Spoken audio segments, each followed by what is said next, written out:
আসসালামু আলাইকুম। সংবাদে আপনাদের সবাইকে স্বাগত জানাচ্ছি। আমি ফিরোজ তোহা। শুরুতেই আরবে কেবলস সংবাদ শিরোনাম জানিয়ে দেব এই মুহূর্তে হাতে পাওয়া সর্বশেষ গুরুত্বপূর্ণ আপডেট বাংলা সংবাদ। শুরুতেই থাকছে আওয়ামী লীগের কেন্দ্রীয় কার্যালয় এখন পাবলিক টয়লেট।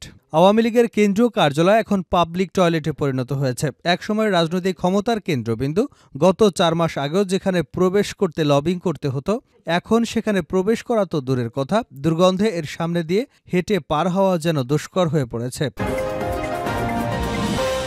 এবারে জানাবো, এখনও আওয়ামী লীগ জাতির কাছে ক্ষমা চায়নি অ্যানি। সজাগ ও সতর্ক না থাকলে ওই হায়নারা আবারও আমাদের পরিবেশকে বিনষ্ট করতে পারে বলে মন্তব্য করেছেন বিএনপির যুগ্ম মহাসচিব শহীদুদ্দিন চৌধুরী অ্যানি। তিনি বলেন, আওয়ামী লীগ বিভিন্নভাবে ষড়যন্ত্র করছে, পুরনো মিছিলের ছবি ভিডিও ফেসবুকে ছড়িয়ে দিচ্ছে, আর পার্শ্ববর্তী দেশে থেকে বলতেছে যে কোনো সময় চলে আসব। জানাবো, নির্বাচন কবে সে ঘোষণা হবে প্রধান উপদেষ্টার পক্ষ থেকে, বাকিদের কথা ব্যক্তিগত। আগামী নির্বাচন কবে হবে তা প্রধান উপদেষ্টার পক্ষ থেকে ঘোষণা করা হবে। এনে বাকিরা যে কথা বলছেন সেগুলো তাদের ব্যক্তিগত মতামত, এমনটাই বলেছেন প্রধান উপদেষ্টার প্রেস উইং। এদিকে রিকশা চালক বেশি আন্দোলনে নিষিদ্ধ ছাত্রলীগ নেতা ধরা পড়লেন যেভাবে। হাইকোর্টের আদেশ প্রত্যাহারসহ 11 দফা দাবি আদায়ে গত কয়েকদিন থেকে রাজধানীর বিভিন্ন স্থানে সড়ক অবরোধ করে বিক্ষোভ ও সমাবেশ করছেন রিকশা চালকরা। এই আন্দোলনকে ভিন্ন খাতে নিতে রিকশা চালকদের বেশে নিষিদ্ধ ছাত্রলীগের কর্মীরাও অংশ নিয়েছেন। শ্রমিক লীগের নেতাকর্মীদের এই আন্দোলনে যোগ দেবার অভিযোগ পাওয়া গেছে। তারা সবাই মাস্ক পরে ছদ্মবেশ ধারণ করে অপতৎপরতা চালানোর চেষ্টা করছে। এদিকে নিউজ সম্পাদককে বিমানবন্দরে হয়রানি, জামায়াতের উদ্বেগ।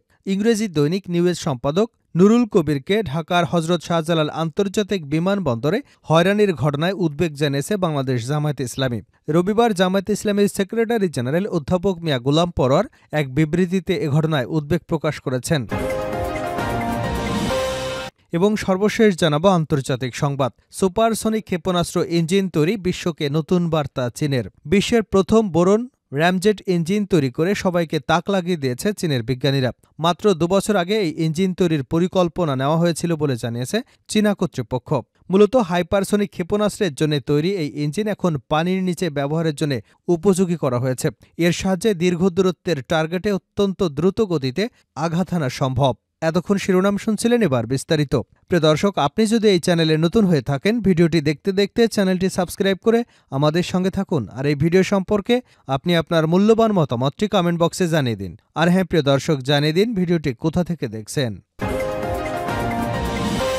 আওয়ামী লীগের কেন্দ্রীয় কার্যালয় এখন পাবলিক টয়লেট। আওয়ামী লীগের কেন্দ্রীয় কার্যালয় এখন পাবলিক টয়লেটে পরিণত হয়েছে। একসময় রাজনৈতিক ক্ষমতার কেন্দ্রবিন্দু গত 4 মাস আগেও যেখানে প্রবেশ করতে লবিং করতে হতো, এখন সেখানে প্রবেশ করা তো দূরের কথা, দুর্গন্ধে এর সামনে দিয়ে হেঁটে পার হওয়া যেন দুষ্কর। গুলিস্তানে 10 তলা বিশিষ্ট কেন্দ্রীয় কার্যালয়ের বাইরে থেকেই ধ্বংসযজ্ঞের ছাপ চোখে পড়ে। পুরো দেওয়ালগুলো ছাড়া কোনো কিছুই অবশিষ্ট নেই।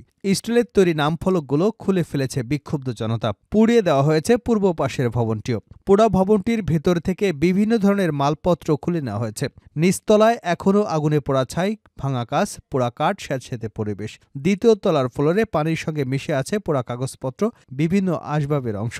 আগুনে পুড়ে যাওয়া কাগজপত্র সহ ভাঙা কাচ এখনও বিক্ষিপ্তভাবে ছড়িয়ে ছিটিয়ে রয়েছে। বিভিন্ন ধরনের মাদকের বোতল দেখা গেছে প্রতিটি তলায়। জানা গেছে 5 আগস্টের পর থেকে আওয়ামী লীগের কেন্দ্রীয় কার্যালয়টি অরক্ষিত। দলের কোনো নেতাকর্মী আর কার্যালয়ে আসেন না। ফলে মাদক সেবী সহ ছিন্নমূলের অনেকেই সেখানে অবাধে প্রবেশ করেন। কার্যালয়টি নিচতলায় পরিণত হয়েছে পাবলিক টয়লেটে।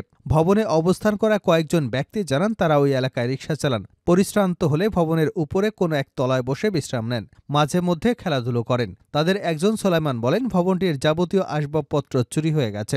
এখনও ভবনটির বিভিন্ন অংশে রড কেটে নিয়ে যাচ্ছে কেউ কেউ। কিছু মানুষ ভবনটিতে নিয়মিত মাদক সেবন করে বলেও জানিয়েছেন তিনি। পথচারী শরীফুল ইসলাম বলেন, আওয়ামী লীগের যেমন কর্ম করেছে তেমন ফলভোগ করেছে। এই ভবন থেকে তারা দেশের মানুষের উপর নির্যাতনের নকশা আঁকত। প্রসঙ্গত, ছাত্র জনতার গণঅভ্যুত্থানের মুখে 5 আগস্ট আওয়ামী লীগের সভাপতি শেখ হাসিনা সহ দলটির শীর্ষস্থানীয় সব নেতাই দেশ ছেড়ে পালিয়েছে। ওই দিন সারা দেশে আওয়ামী লীগের বিভিন্ন কার্যালয়ে ভাঙচুর করে ক্ষোভের বহিঃপ্রকাশ ঘটিয়েছে বিক্ষুব্ধ জনতা। এখনও আওয়ামী লীগ জাতির কাছে ক্ষমা চায়নি অ্যানি। সজাগ ও সতর্ক না থাকলে ওই হায়নারা আবারও আমাদের পরিবেশকে বিনষ্ট করতে পারে বলে মন্তব্য করেছেন বিএনপির যুগ্ম মহাসচিব শহীদুদ্দিন চৌধুরী অ্যানি। তিনি বলেন, আওয়ামী লীগ বিভিন্নভাবে ষড়যন্ত্র করছে, পুরনো মিছিলের ছবি ভিডিও ফেসবুকে ছড়িয়ে দিচ্ছে, আর পার্শ্ববর্তী দেশে বলতেছে যে কোনো সময় চলে আসব। এখন পর্যন্ত এরা জাতির কাছে ক্ষমা চায়নি, বরং থ্রেট করছে, হুমকি দিচ্ছে। বিকেলে লক্ষ্মীপুর জেলা আউটডোর স্টেডিয়ামে আয়োজিত তাঁত বস্ত্র ও দেশীয় শিল্প এবং পণ্য মেলা উদ্বোধন অনুষ্ঠানে প্রধান অতিথির বক্তব্যে তিনি এসব কথা বলেন। জেলা ফুটবল অ্যাসোসিয়েশনের ব্যানারে এ মেলার আয়োজন করা হয়। অ্যানি বলেন, বিএনপি এবং ছাত্ররা আন্দোলন করেছে দেশ এবং জনগণের জন্য, সুতরাং আমাদের টার্গেট আর ছাত্রদের টার্গেট একই লক্ষ্যে পৌঁছতে আমাদের ঐক্যবদ্ধ থাকতে হবে। এখানে সুযোগ নেওয়ার অনেকেই দুর্বল পয়েন্ট তৈরি করে দেবে, সেখানেও কোনো সুযোগ দেওয়া যাবে না। আমাদের মধ্যে প্রতিযোগিতা থাকবে, কিন্তু প্রতিহিংসার কোনো সুযোগ নেই। ছাত্রদের আহ্বানে আমরা ঐক্যবদ্ধ হয়েছি এবং হাসিনা পালিয়ে যেতে বাধ্য হয়েছে। তিনি পালিয়ে গিয়ে এখন আবারও ষড়যন্ত্রে লিপ্ত হয়েছে। নতুন প্রজন্মের উদ্দেশ্যে অ্যানি বলেন, ভবিষ্যতে মেধার ভিত্তিতে আপনাদের জায়গা খুঁজতে হবে। আপনারা মেধার জন্য আন্দোলন করেছেন, আমার কাছে অনেক তদবির আসে বিভিন্ন চাকুরির জন্য। চাকুরি তো আপনি করবেন, কিন্তু মেধার ভিত্তিতে আপনাকে আসতে হবে।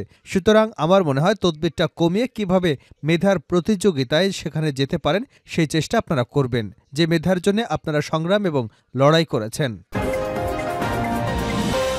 নির্বাচন কবে সেই ঘোষণা হবে প্রধান উপদেষ্টার পক্ষ থেকে, বাকিদের কথা ব্যক্তিগত প্রেসউইং। আগামী নির্বাচন কবে হবে তা প্রধান উপদেষ্টার পক্ষ থেকে ঘোষণা দেওয়া হবে। এ নিয়ে বাকিরা যারা কথা বলছেন সেগুলো তাদের ব্যক্তিগত মতামত, একথা বলেছেন প্রধান উপদেষ্টার প্রেসউইং। রোববার রাজধানীর ফরেন সার্ভিস একাডেমিতে আয়োজিত সংবাদ ব্রিফিংয়ে সাংবাদিকদের প্রশ্নের জবাবে একথা বলেন প্রধান উপদেষ্টার প্রেস সচিব অপূর্ব জাহাঙ্গীর। সাংবাদিকদের প্রশ্ন ছিল, নির্বাচন কমিশন গঠিত হয়েছে, এখন মানুষের জানার আগ্রহ কবে নির্বাচন হতে পারে। এর মধ্যে একজন উপদেষ্টা লন্ডনে এক অনুষ্ঠানে বলেছেন 2026 সালের মাঝামাঝিতে নির্বাচন হতে পারে, যা গণমাধ্যমে এসেছে। আসলে নির্বাচনটা কবে হতে পারে? এই প্রশ্নের জবাবে প্রধান উপদেষ্টার উপ প্রেস সচিব অপূর্ব জাহাঙ্গীর বলেন, এখন পর্যন্ত প্রধান উপদেষ্টা বা তার দপ্তর থেকে নির্বাচনের কোনো তারিখ দেওয়া হয়নি। নির্বাচনের তারিখ তিনিই ঘোষণা দেবেন এবং তার পক্ষ থেকে দেওয়া হবে। বাকি যারা বলছেন তা তাদের ব্যক্তিগত মতামত। আরেক প্রশ্নের জবাবে প্রধান উপদেষ্টার আরেক উপপ্রেস সচিব মোহাম্মদ আবুল কালাম আজাদ মজুমদার বলেন, প্রত্যেকে তার মতামত দিতে পারেন, কিন্তু সরকার নির্বাচন কমিশন গঠন করেছে সম্পূর্ণ আইন মেনে। আরেক প্রশ্নের জবাবে উপপ্রেস সচিব আজাদ মজুমদার বলেন, গুম কমিশন সরকারের কাছে আনুষ্ঠানিকভাবে কোনো প্রতিবেদন প্রকাশ করেনি বা জমা দেয়নি। কিছুদিন আগে প্রধান উপদেষ্টা সহ আরও কয়েকজন উপদেষ্টা মিলে গুম কমিশনের সদস্যদের সঙ্গে বৈঠক করেছেন। সেখানে তারা প্রতিশ্রুতি দিয়েছেন ডিসেম্বরের মাঝামাঝিতে তারা একটি অন্তর্বর্তী প্রতিবেদন দেবেন। তার ভিত্তিতে সরকার যদি ব্যবস্থা নেওয়ার প্রয়োজন মনে করে তাহলে নেবে। রিকশাচালক বেশে আন্দোলনে নিষিদ্ধ ছাত্রনেতা ধরা পড়লেন যেভাবে। হাইকোর্টের আদেশ প্রত্যাহারসহ 11 দফা দাবি আদায়ে গত কয়েকদিন থেকে রাজধানীর বিভিন্ন স্থানে সড়ক অবরোধ করে বিক্ষোভ ও সমাবেশ করছেন রিকশা চালকরা। তবে এই আন্দোলনকে ভিন্ন খাতে নিতে রিকশা চালকদের বেশে নিষিদ্ধ ছাত্রলীগের কর্মীরাও অংশ নিয়েছেন। শ্রমিক লীগের নেতাকর্মীদের এই আন্দোলনে যোগ দেবার অভিযোগ পাওয়া গেছে। তারা সবাই মাস্ক পরে ছদ্মবেশ ধারণ করবার চেষ্টা করেছে। রোববার রিকশা চালকদের সঙ্গে পরিচয় গোপন করে আন্দোলনে অংশ নিলে গণমাধ্যম কর্মীদের কাছে হাতে নাতে ধরা পড়েন দুজন। এদিকে রিকশা চালকের বেশে মাস্ক পরে আন্দোলনে অংশ নেওয়া এক ছাত্রলীগ নেতার পরিচয় প্রকাশ করা হয়েছে। এ ঘটনার একটি ভিডিও সামাজিক যোগাযোগ মাধ্যমে ভাইরাল হয়েছে। ভিডিওতে দেখা যাচ্ছে আন্দোলনে অংশ নেওয়া ওই ছাত্রলীগ নেতা নিজেকে একজন শিক্ষার্থী হিসেবে পরিচয় করিয়ে দিয়ে কথা বলছেন। সাংবাদিকদের তিনি বলেন, আমরা অনেক শিক্ষিত ছাত্র সমাজ আজকে রিকশা চালায়, লোক লজ্জার ভয় আমরা বলতে পারি না।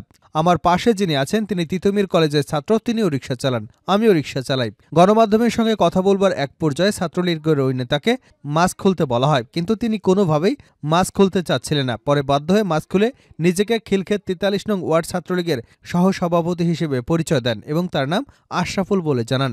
ভিডিওটি প্রকাশের পর আমাদের প্রতিনিধি খোঁজ নিয়ে জানতে পারেন আশরাফুল খান খিলক্ষেত 43 নং ওয়ার্ড ছাত্রলীগের সহসভাপতি। তার বাসা খিলক্ষেতের পাতিরা পশ্চিমপাড়া। বাবার নাম জিলানি, গ্রামের বাড়ি ময়মনসিংহের শিরপুরের গজনী এলাকায়। তিনি আমিরজান কলেজের ছাত্র ছিলেন। স্থানীয় ছাত্রলীগের একটি সূত্র যুগান্তরকে জানায় আশরাফুলের বাড়ি শেরপুরে। এখানে ভাড়া থাকলেও তিনি কৌশলে ছাত্রলীগের পদ বাগিয়ে নিয়েছেন। আরেকটি ভিডিওতে রিকশা চালকদের আন্দোলনে অনেক শ্রমিক লীগের নেতাকর্মীকেও দেখা গেছে। তারা সবাই মাস্ক পরেছিলেন। গণমাধ্যম কর্মীদের দেখা মাত্রই তারা আড়ালে চলে যাওয়ার চেষ্টা করেন। এ সময় তাদের পরিচয় জানতে চাইলে আন্দোলনে অংশ নেওয়া একজন বলেন, আমরা শ্রমিক লীগ, শ্রমিকদের দাবি আদায়ে আন্দোলনে এসেছি। ঘটনাস্থলে থাকা রায়হান নামের এক সাংবাদিক বলেন, রিকশা চালকদের চেহারা দেখলেই বোঝা যায়। প্রথম চেহারা দেখে সন্দেহ হয়, পরে তাদের পরিচয় জানতে চাইলে আড়ালে চলে যায়। বক্তব্য নেওয়ার জন্য মাস্ক খুলতে বললেও কেউ মাস্ক খুলতে রাজি হয় না। এতে আরও বেশি সন্দেহ হয়।